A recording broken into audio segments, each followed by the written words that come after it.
हूँ पंडित पद्मनाभ पंडा यही जो सत्संग एक सांस्कृतिक ग्राम ए ग्रामर लोक मान मन प्राण चेतना वास्तव में शिखरेश्वर महाप्रभुंर अपार कृपा से माने एकजुट हो प्रतिवर्ष परंपरा अनुसार विश्वर कल्याण निमित्त घृताहुति गीता ज्ञान यज्ञ करती। आज को 2 दिन पूर्व प्रथम दिन कलशाधिवास होता। कलश निबंजन पर ग्राम प्रदक्षिण करा प्रति ग्रामर प्रति घर जिते कलश जाऊला से माँ मैंने भौणी मैंने हुड़हुड़ी शंख घंटा ध्वनि सह स्वागत करुले। एवं काली जो द्वितीय दिन गला प्रथम सूर्य पूजा धेनु पूजा गुरु पूजा एवं परंपरा अनुसार समस्त पूजा करा जाई श्रीमद भगवत गीता महाप्रभु मुख निश्रुत आहुति प्रदान करा जायतिला। एवं संध्या आरती संध्यारे सांस्कृतिक कार्यक्रम कीर्तन होता एवं भजन सम्राट भजन दल आसी भजन होता। बहु लोक उपस्थित रही यही संगीत को उपभोग करते।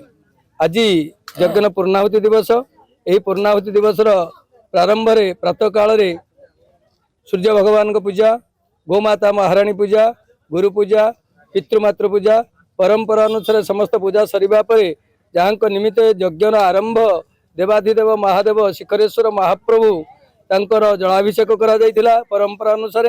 एवं तापर मंडप को आसी मंडप कार्य करा जायतिला।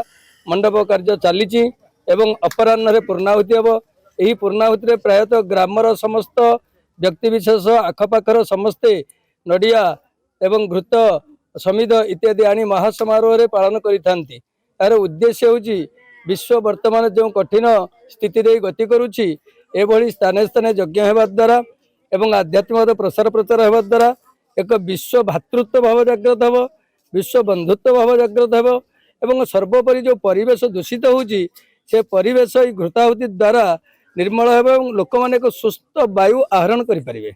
एवं एथिपाई ग्रामवासी मानक विशेष धन्यवाद। से माने एक मन एक प्राण एक चेतना रे ए यज्ञ को बजाय रखिचंती। महाप्रभु पाखे मु पंडित भाव में प्रार्थना करी जे समस्त ग्रामवासी माने यही भली मन प्राण चेतना रे प्रतिवर्ष महाप्रभु शिखरेश्वर कृपारू यज्ञ को चालू रखंतु एवं ग्रामर समस्त प्रकार मंगल हो। आमर ये सत्संग एक धार्मिक ग्राम रूपे आम अंचल प्रतिष्ठित लाभ करिछि।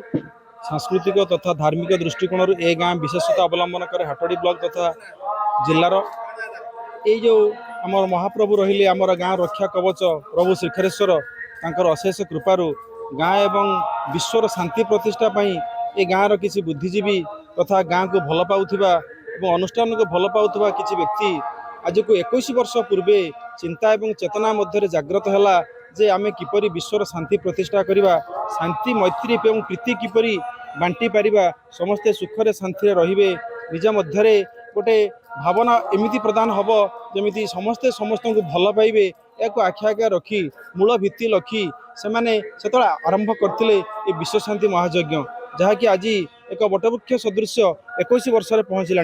गाँवर भाईचारा एवं समस्त भितर भल पाइबा सुख दुखर साथी हवा एवं समस्त को आपणार करवा तथा धार्मिक दृष्टिकोण समस्त को एकतार सूत्र बांधि रखा विश्व पर चिंता करवा यह ही यार मूल मंत्र एवं मूल लक्ष्य।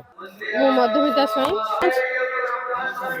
सासंग ग्राम 21तम विश्व शांति महायज्ञ जो होची से समस्त ग्रामवासी मंगल कामना करुच्ची।